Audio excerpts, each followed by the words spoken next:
Hello there, and Happy New Year. I know I'm a bit late, but I thought I'd say that seeing how this is my first video of 2024. I also wanted to let you know that my New Year's resolution is to make videos here on YouTube more often. Usually there's months in between each of my videos, and I just wanted to be more consistent.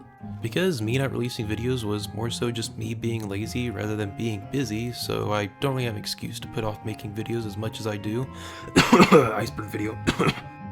So my plan is to try and release a new video every month. I still have school and I'm a one-man show, so making videos that I think are good takes a bit of time. So I won't be able to release my videos every week or even every 2 weeks, which I have a feeling you all understand. I've had quite a few video ideas floating around in my brain, and I'm planning on actually trying to make those videos, so make sure to stick around for when those come out. Or don't, that's fine too.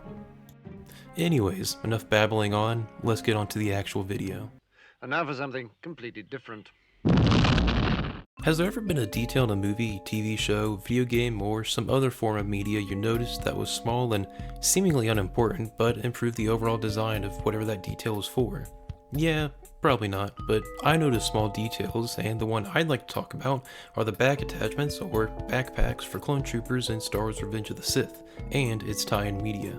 Most of you watching have likely either not noticed this detail or haven't paid much attention to it, but it's something that makes me love the design of the clones in Revenge of the Sith as compared to other media featuring Phase 2 clones, such as the CGI Clone Wars series from 2008. However, for some reason this detail has been omitted from Star Wars media that was released after Revenge of the Sith, including the CGI Clone Wars series, which is strange seeing how much care was taken for the 3D models used in the show. Now you might be wondering why I even care about this tiny detail. Well, for me it helps tell the story of that clone, and for a character type with the purpose of being all identical, this detail gives them a bit of individuality. One clone with explosives on their back might be a demolitions expert, or one with an antenna might be a scout or officer, both of which would need a way to contact their base while out in the field. This detail made the clones feel less like cartoonish foot soldiers and more like real members of an actual military who needs actual gear for specified roles, even despite the fantastical setting.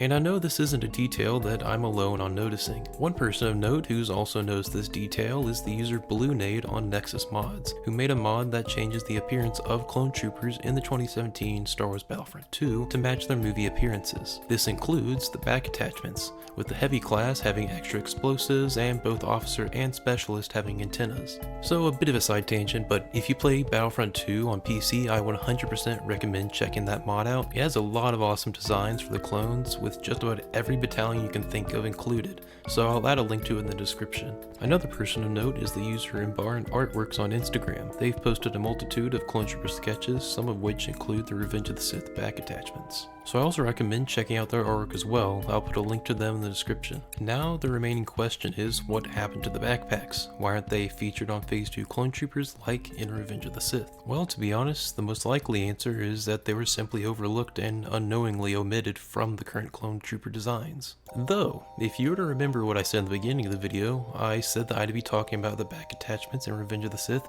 and its tie-ins. That's because there is media besides the movie itself that include this detail, one of particular note being the original Star Wars Battlefront 2 back in 2005.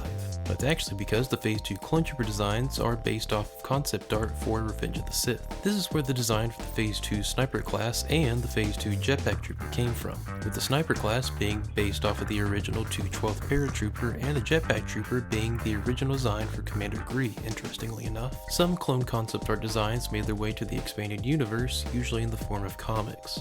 Commander Fey and the original design of Commander Bly, which was given to a clone named Devis, both came from concept art. Designs like the ATTE Trooper, the original 91st Trooper, and the 442nd Trooper were all made as LEGO minifigures. 91st and 442nd Troopers were released in 2005, so they were likely chosen somewhat at random out of all concept art clone troopers. While the ATTE Trooper was probably just made because the LEGO designers saw the action figure, seeing how it was released in 2017. Many other concept art designs were also made into action figures like the 7th Legion and the 5th Fleet Security Troopers. And with a series like Star Wars, it isn't surprising that so many of these concept art designs made their way into the greater Star Wars expanded universe. The series Star Wars Rebels alone has had so many designs and ideas from concept art for the original Star Wars movies. Even movies like Revenge of the Sith itself use ideas from concept art. The HAVW A6 Juggernaut that shows up during the Battle of Kashyyyk originated as an idea for an Imperial land vehicle. The design was meant to show up during the Battle of Hoth in The Empire Strikes Back. So with the history of using concept art designs and the current output of Star Wars media, I wouldn't be surprised if we see more in the near future.